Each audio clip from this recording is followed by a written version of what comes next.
Hello and welcome to our webinar. Our topic today is stiffening design in RFEM 6 using our add-on building model. My name is Richard Hase. I'm working for Dlubal in the product engineering and in the customer support.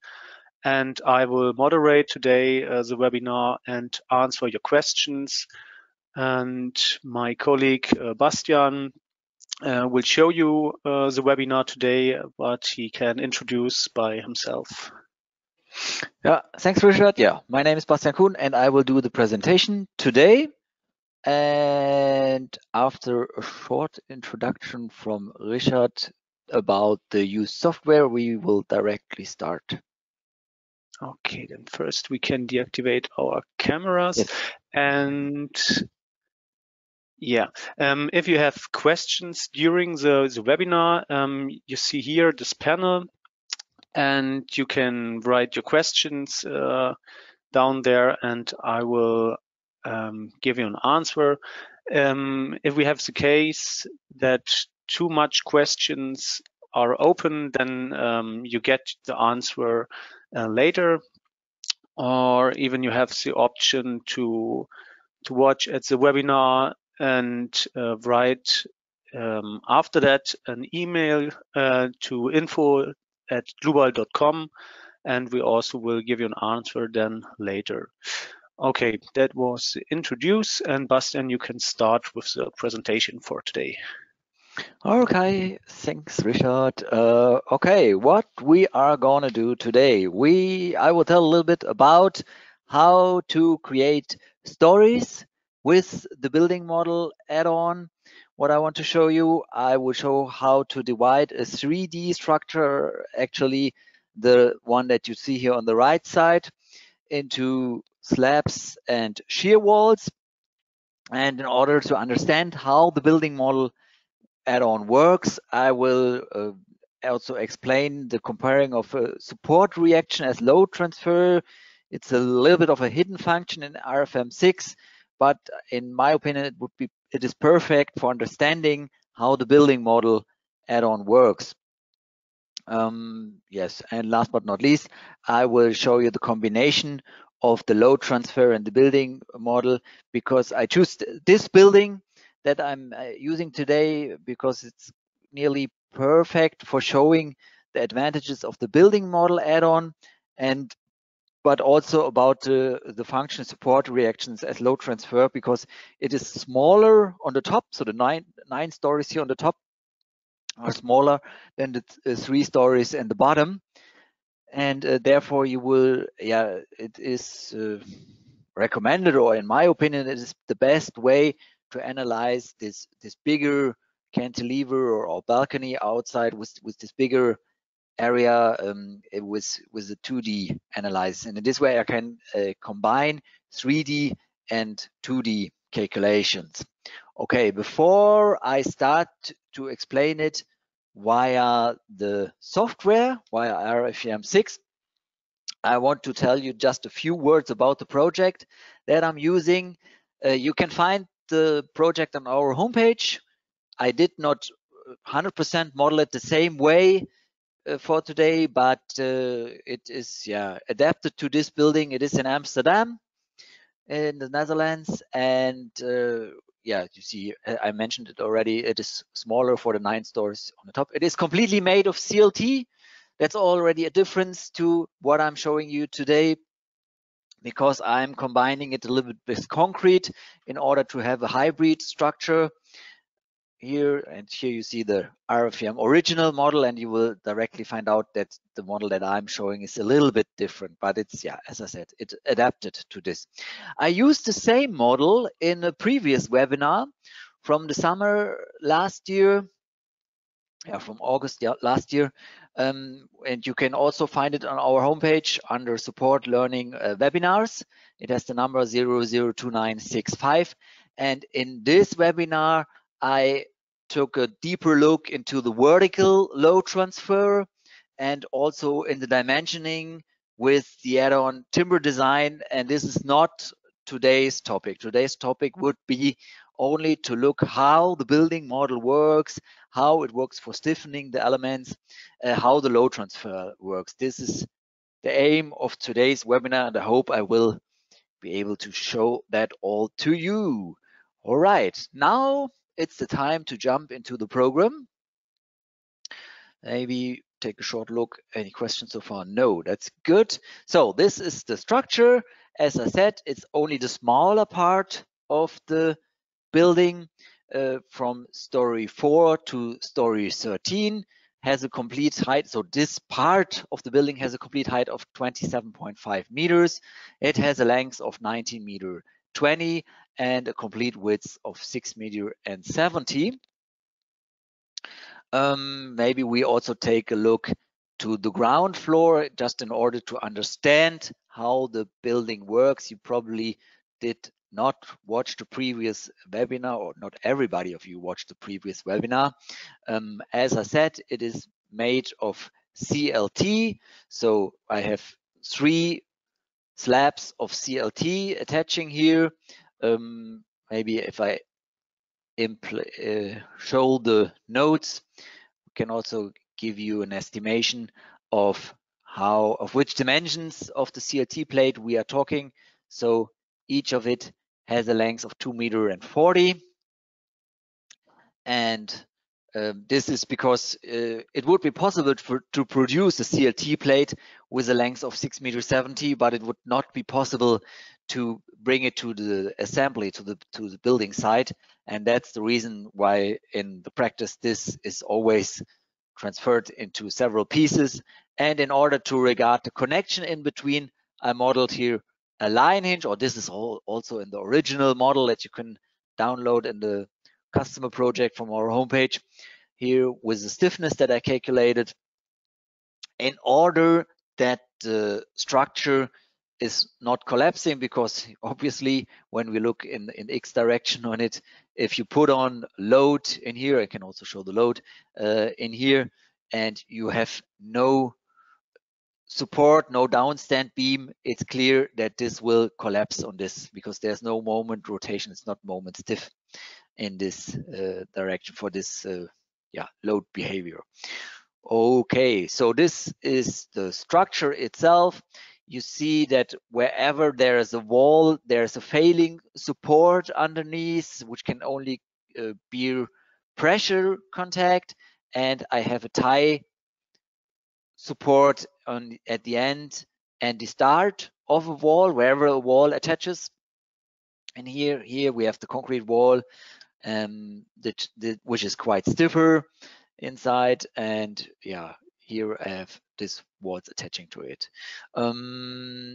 Okay, maybe just so that you know, the CLT plates that I used for the slabs I took from the database. In here, did I click on it? Yes, I think so. And here in layers, I choose from a library. Well, I choose Derek's, but I could choose any other producer.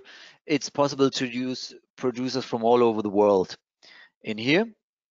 And when we get to the walls, I will probably open that again, because there's some special settings that may make sense to introduce also in here. Okay, the load I showed already. Every story has a loading of, in the first load case, of 2 kilonewton per square meter in here, and I choose the wind load varying here from the bottom to the top. It would have been possible, of course, to use our wind load generator, but I want it to be comparable with the 2D model that I want to show you afterwards. That's why I'm using the simplified approach. Of course, if you go into the load generator here in the load wizard for wind load, such a building is always possible to calculate with wind load, and then you have 16 wind load cases in every direction. It's regarding eccentricity of the wind load. All these effects can be regarded, but yeah, it makes it harder to analyze the load bearing transfer, and that's why I decided to use the simplified approach, which in my opinion is on safe side and therefore is good enough for this demo.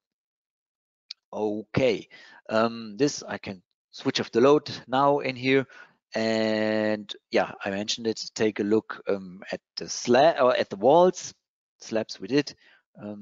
Maybe if I put this on and we can get rid of the node, it's looking a little bit better. The stiffness direction, I don't know if you saw that when I mentioned it on the ground. I have an option for the CLT plates to show the resulting stiffness, and usually walls in CLT plates, you always put the stiffness direction vertical, and on slabs, you put it horizontal. That's what this blue check should tell you.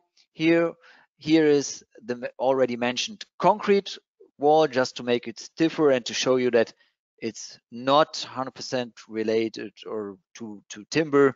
So the add-on building model is open for any material. And here is the staircase in there, and it's also concrete, and the walls are not connected to each other. So the CLT walls, I said I want to mention more in detail, or just the special function that you have in here. When you have a mainly wall loading behavior, you should be aware to activate this design for failure of net sections. I don't know, when we go to the library in here, yeah, there you will find even a better explanation of this. Maybe we can have a look at the, oh, it has to be on theory, calculation, stiffness. Let me take a look. I would just want a simple picture.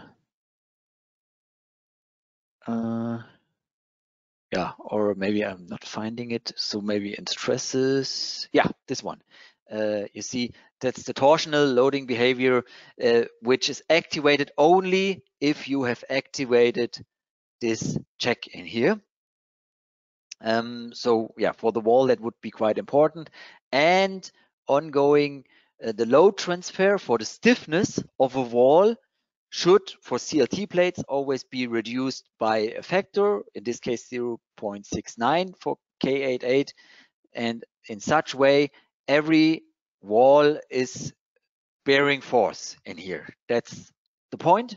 It would be possible to reduce stiffness or also to exclude walls from the load bearing, but in the model that I'm choosing in here, every wall is taking the horizontal or transferring the horizontal force from the wind from the top to the ground. This yeah, and when we get specific to concrete, if you want to regard crack and or loosening of stiffness, it would also be, well, there are several ways, a whole bunch of options, but one of the simpler approaches would be also to use stiffness modification. Okay, so this is the building. Yeah, and when, yeah, in former times, before we did not have the building model add-on or this support reaction tool, customers always tried to calculate it this way.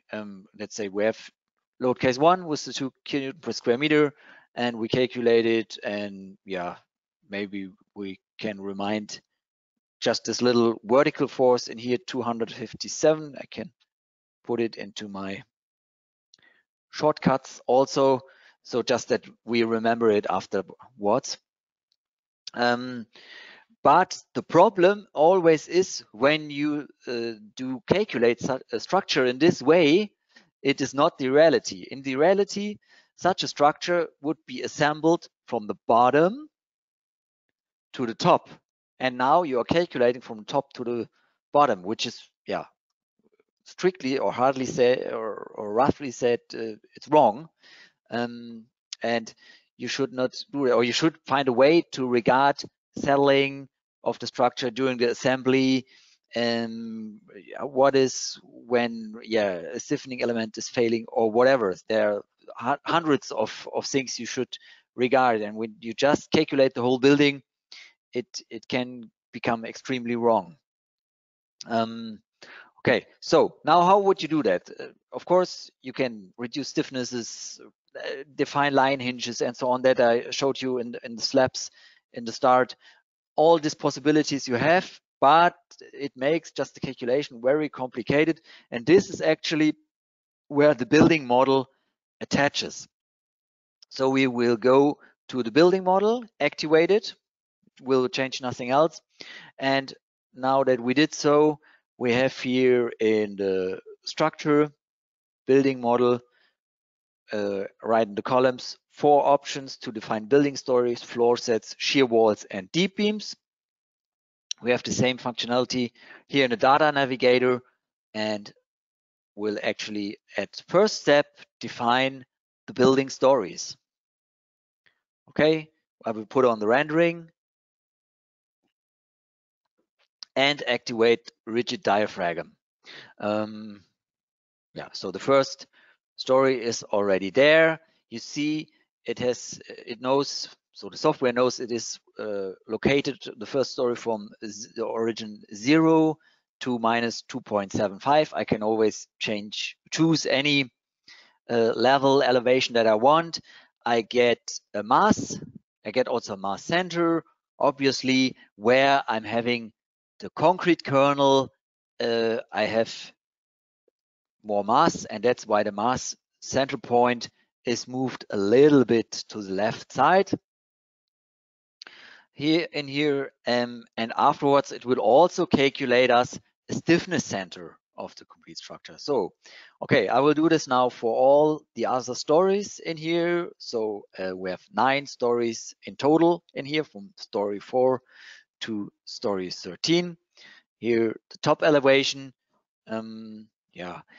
And now for all these stories, in order to regard settling, for example, settling or creeping of the structure, it would be possible to define different nodal support modeling and different line support modeling. Right now, and also in the 3D calculation that I showed you in the start of the building,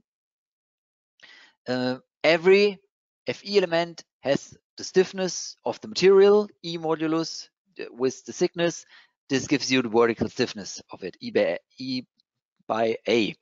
And yeah, of course, this, as I said, will not regard assembly points or effects. And if you define elastic wall hinge, for example, it will regard the vertical difference in stiffness, but also the horizontal stiffness of the wall. And that's actually what you did define whenever you calculate 2D models. I don't know in any software which is there on the market. And this is now possible to be regarded in this 3D model. So I would kind of call it 2.5D. That's what we're doing. We are calculating with the complete 3D building, but we're reducing it to 2D levels. We are dividing it into slabs and walls. This is what this add-on is doing. All right. Global settings is something what you can define whenever you want to story height modification is possible.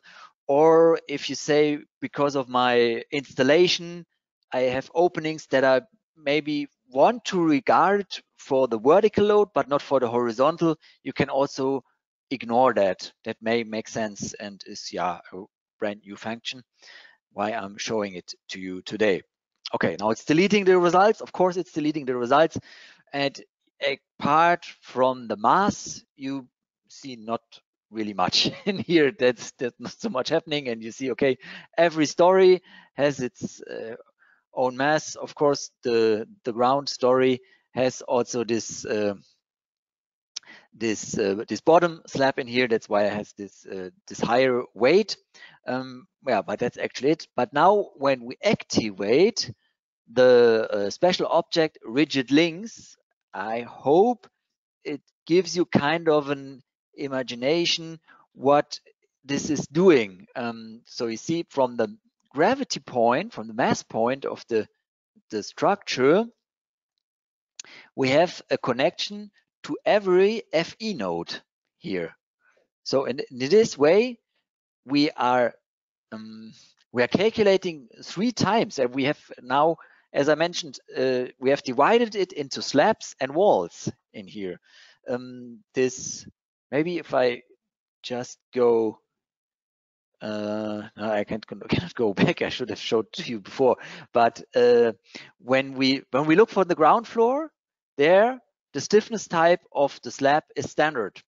And if you look for the stiffness type of the wait, I will get rid of the rigid links again. If we look for the stiffness type of the surface in every higher story now, you see that it is transferred into a floor slab rigid diaphragm. So for the horizontal loading, for the wind load in our case, but also for earthquake, for anything that's working horizontal, 2D second order theory effects and so on, you will use this rigid diaphragm in here, just in the slab. And for the vertical force, we're using a load transfer. There's an option to choose isotropic and stripes. We will start with isotropics because I want to show you what effects you have when you are choosing stripes instead of isotropics in here. Okay, so now this is done, and I would like to explain it only by the self-weight in here. Before we go to the wind load a little bit, I will also take a short look if there are remaining questions, but I'm pretty sure Richard will answer them all. Just opening them. Hold on. Okay, so far nothing remained open, and you see now it has divided the force here and calculating the first load case. And when this is done, when the force is divided and transferred to every story, it will do 3 calculations. That's quite of an important step inside. Yeah, generating the mesh afterwards.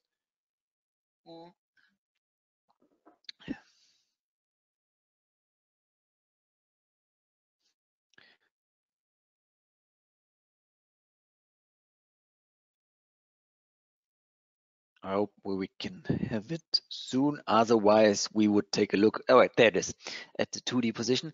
So you see, there's a static analysis, the ordinary static analysis, a floor static, and a rigidity analysis of it. And if you have 3 calculations, it's clear that you have also 3 results of it for each load case, for each combination, for everything. And so if you go in here, it's no opening. We have the results, but here you see that this is my ordinary calculation that I have had before in here. Oops, maybe look on this side of it. So if we remain for the point that we put into the shortcut, so you see that is pretty much the same. Vertical load, that's pretty much, it is 100% the same. But when we look for the floors in here, you do not have any vertical load or any vertical support reaction. That's probably better said. And here we have now only, oh, hold on. That is just a little bit strange because I did load it on every story. And to me, this does not look too good. Hold on. I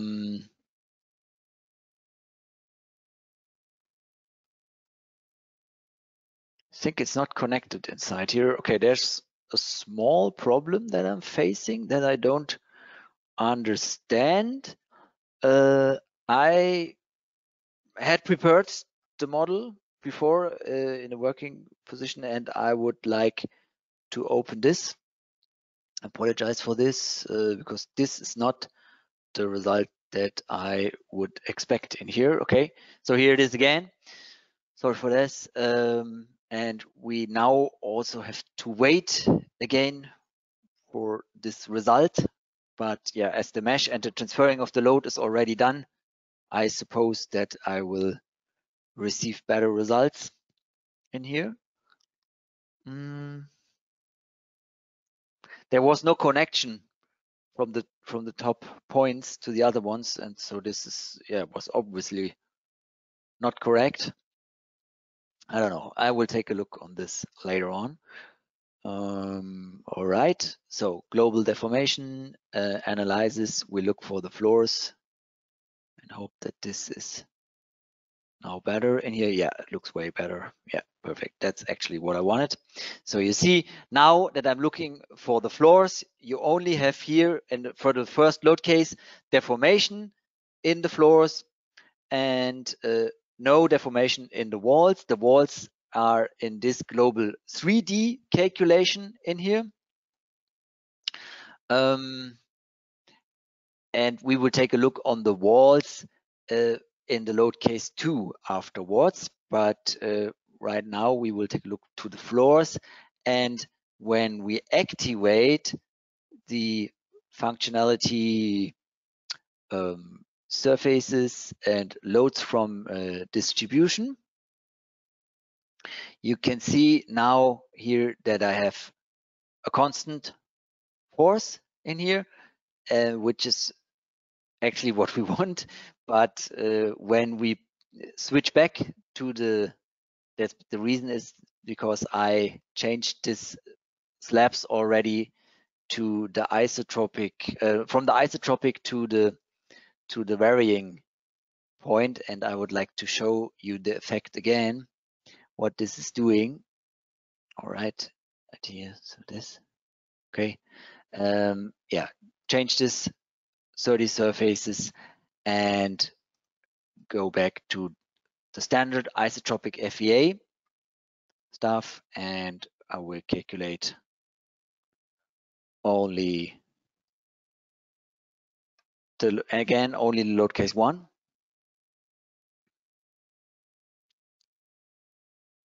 Gives me time to take a look what the reason was that this is looking so strange.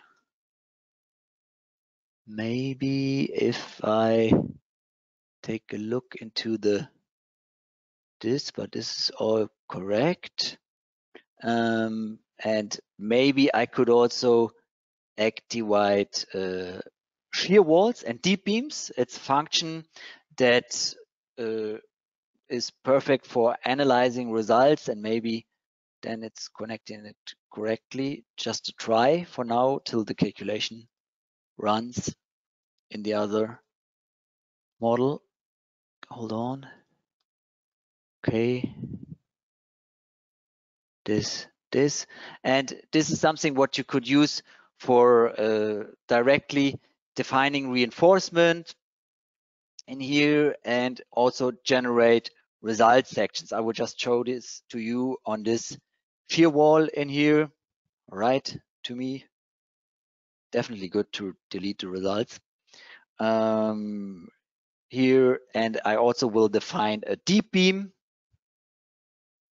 where I have the opening of the building in here, where the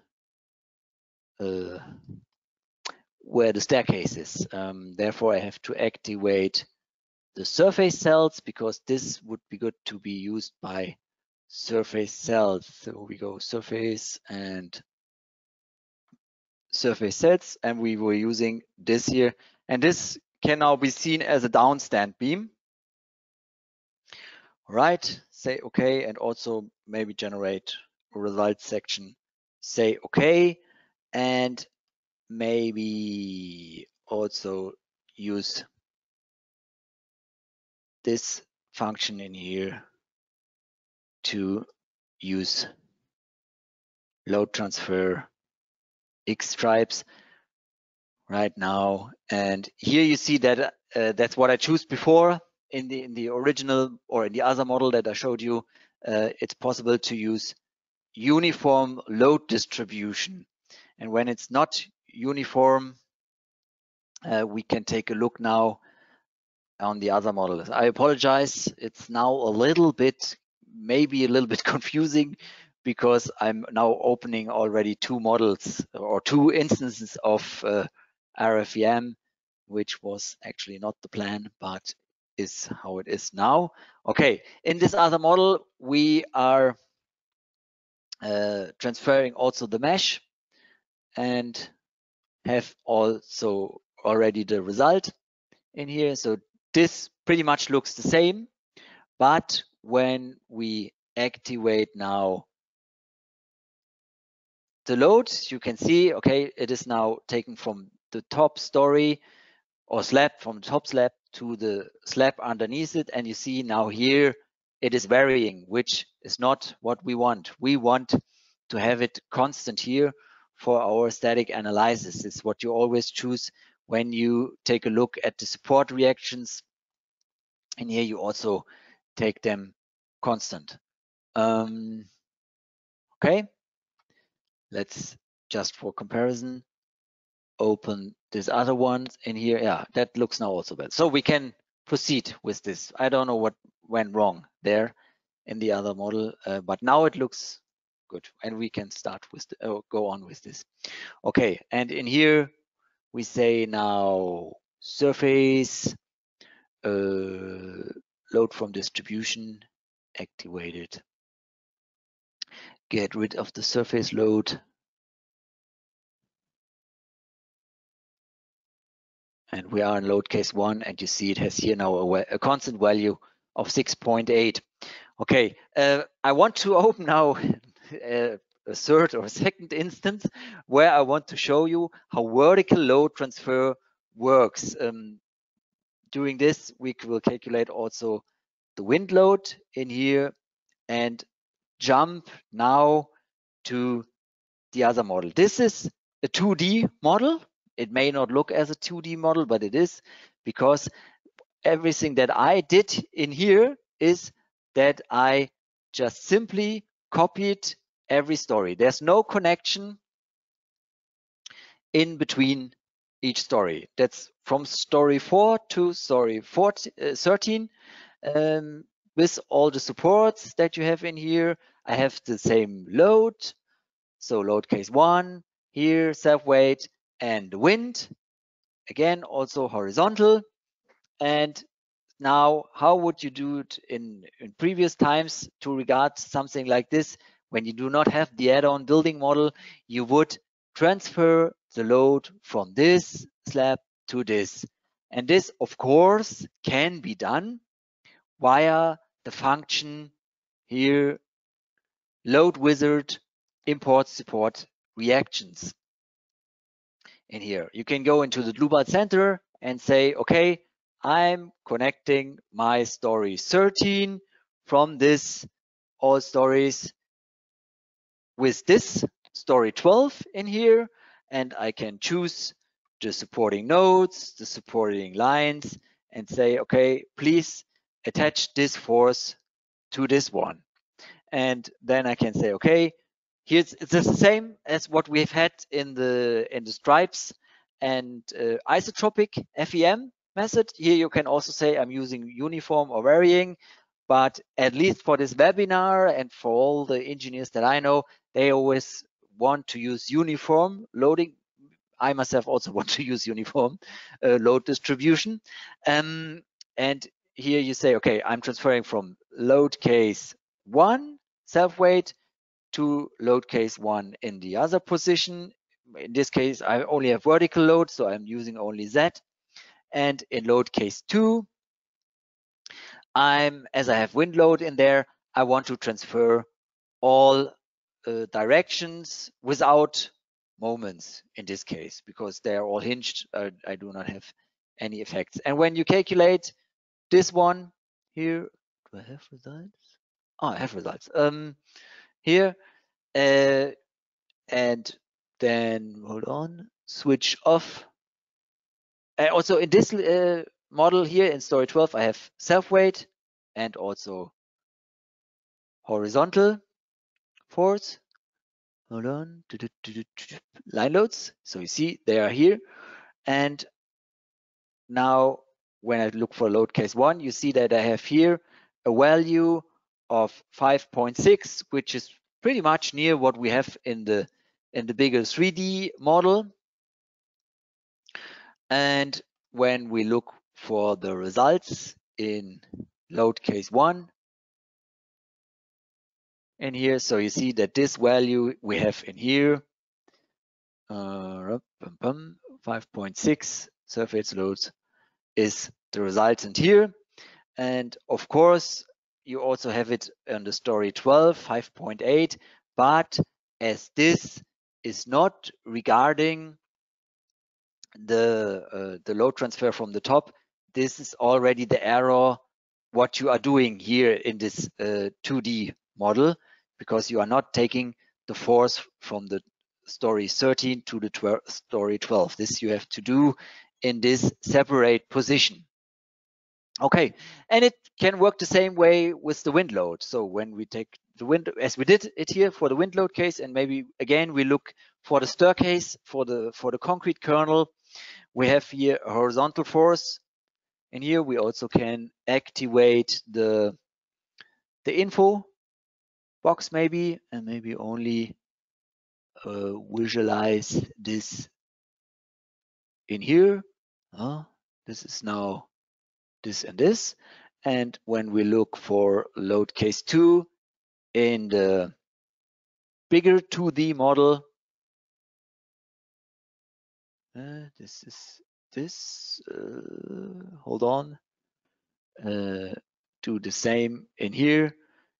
You see that, yeah, 0.29 is the sum what we are having here as well. So this fits, and now this is taking this as a load, and the resultant of the horizontal is 1.2. You have to transfer to the story underneath, and so on. So you have kind of a 3D calculation in a 2D model, 2.5D. That's what I meant with this. A little bit hard to explain, especially when now that I've opened this several instances of it. Okay, and here in this model where we are using the building model, this is now perfect for analyzing such bigger structures. When we take a look at load case 2 and the wall, and maybe also the resultant, that would be something where this shear walls that I defined play quite a big role, and we're looking for section 1 and 2, because you see that in here you have the horizontal force of 5 kilonewton in total that goes through the wall, and here are introduced as a new loading to the story underneath. So this is how the load transfer in this add-on works. And whatever you define how the shear wall looks is yeah, up to you. When I'm saying, okay, this wall in here, for example, I don't want to bear any force, you can always deactivate it by the structure modification, or you can reduce the stiffness of it. So this would all be possible, but it is in this 3D calculation, but you are looking onto it only in 2D, on slabs and walls. So this is how you would do that. Okay. Okay, I hope I explained that. And as there are no questions to this, I think I have explained that correct. Or you understand this correct, what I wanted to explain. And I want to take a look on my notes, what is missing. Yeah, apart from this, how the load transfer works, you also have a lot of other functions that the building model add-on gives you, that I'm summarizing here. So you have, I would switch back to the load case 1 and switch off the load, and not results we will leave on. And we can activate the center of rigidity. So you see the mass center is right here where the staircase is with the concrete, and the stiffness, as this is also a concrete wall, and I have a lot of walls in here and also in the center of the building right here on this side. So there are more walls working in horizontal direction. On this side, my stiffness center is moved to this point. And this is actually something when you are doing a dynamic analysis, which would also be possible with this add-on. It would regard your eigenvalue analysis due to the response spectrum method, and you would get the force in every story, and you could regard torsional effects by introducing load on the stiffness center, because if you introduce the load on this point via the eccentricity to the mass point, you can regard torsional behavior of the structure perfectly. In each story, you have that in each story. You have that this, here, here, and here. Okay, this is one of the advantages of the building model. We have vertical result lines. So you see graphically the horizontal force. When you activate it, you would have it. Okay, sorry. Where is it? Hold on. Here, this one, this one, this one. Yeah. So you have the horizontal force in here. Of course, on the bottom, it is you see the complete force that's going through the whole building. Also something that you would need for the dynamic analysis. And then you have an output via columns for the results of every stories. You get an X and Y coordination of the rigidity and of the mass center. You get the interstory drift in each direction between each story, also something that you need to calculate with quite a lot of effort when you are using this 2D approach that I showed in the other model. Where I defined the shear walls, I did it only exemplarily on this vertical wall in here. You have directly, instead of forces in a surface, you have directly member forces that you can use for your further analysis. You have the same for the deep beams, and here again you have it for the shear walls. You have sections where you can work with all these points. You can take a look on. Maybe if we go back to the load case 2 again. So for the wind, and we activate the shear force in the surfaces, and here in NXY, and now we are only looking at the walls, and we have quite a high NXY right here at this point. Maybe if we hold on, can I attach it? Yes, for sure I can. So here, and say visibility by this objects in here.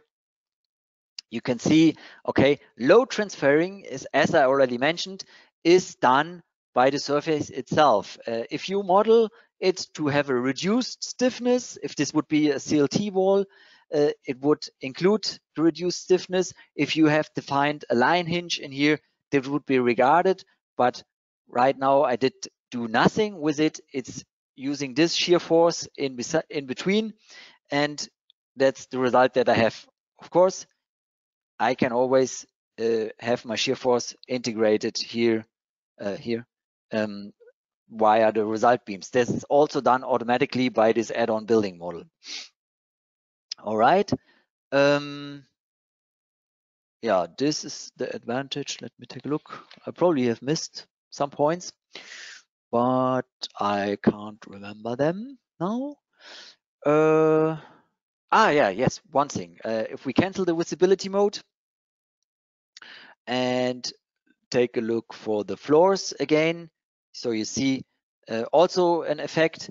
NXY in the floors is like nearly zero, even I have such a high horizontal deformation. Why is it the case? Because I'm calculating only 2D for vertical approach in this here. And if I go to walls, it's different.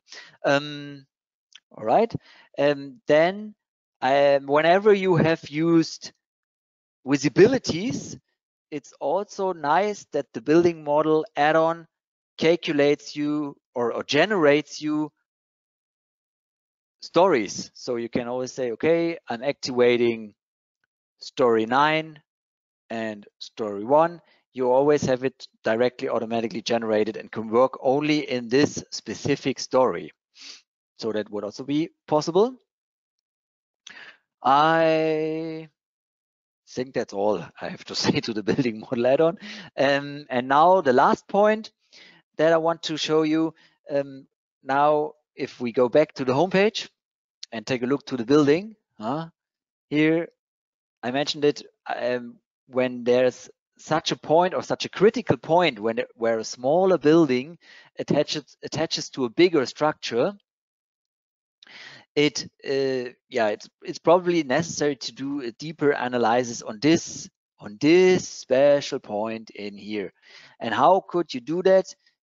In my opinion, the best way would be to say, okay, I'm combining or transferring the results from this big 3D model to the 2D, and therefore I choose this one. So this is the original building or the original structure, similar to what I showed you, but yeah, trust me, it's way bigger. And if you don't trust me, I can show you here, and it's having a higher length. Oops, that did not work.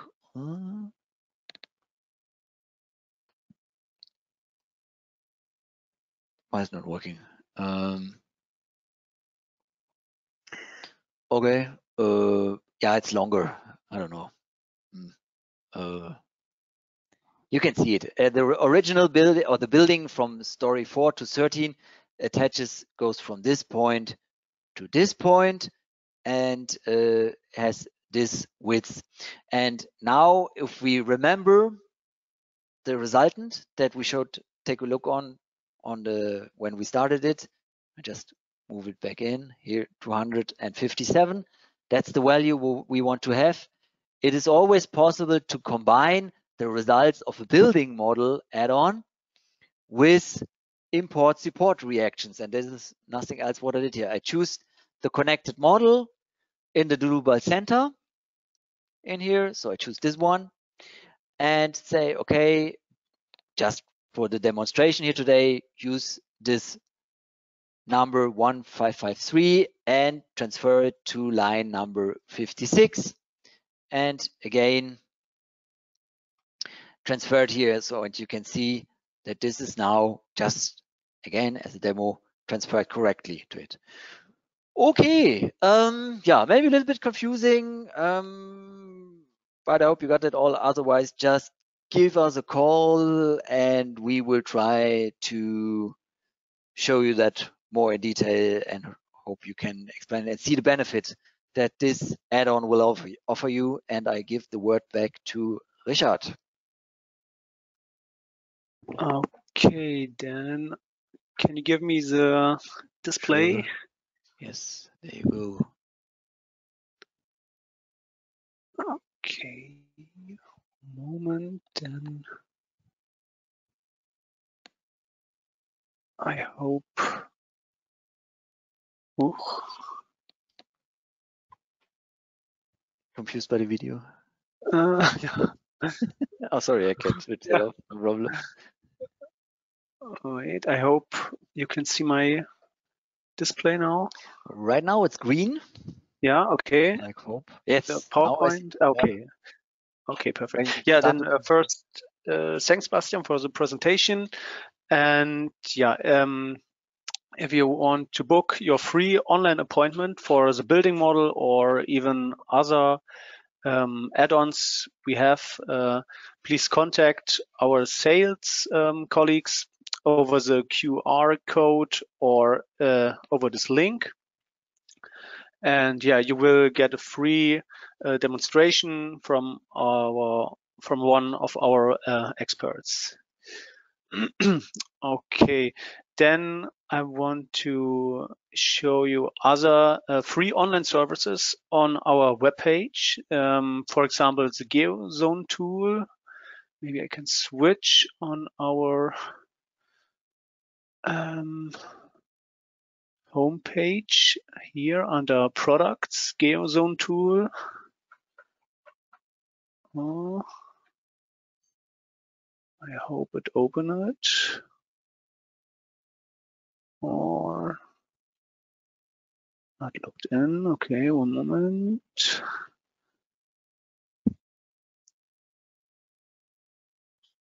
Okay, again, GeoZone tool. Okay, I need to click there. Yeah, and for example, you want to know the snow and wind loads from London. You can switch or get informations about the load zones and the values. Yeah, that's one of our service. Then also we have big assortment of tables of cross sections, FAQs and knowledge base about our products, models for inspiration you can download. This webinar will record it, and you can find it again, switch under news, events, webinars, and let me find, where is it? Somewhere here, and yeah, there you can click and find also our PDF document and the webinars. There will also be a link, or you go to our YouTube channel and can click here for an abonnement and get here information about the newest videos. And yeah, also you can try all of our programs 90 days free in full version. And okay, questions we don't have left. Okay, and yeah, at the end I would be happy if you comment our webinar, and don't forget 5 stars are the best recension and 1 is bad. And yeah, that's all. Thank you for your attention and have a nice day, and we see us again. Bye. Thank you. Have a nice day. Ciao.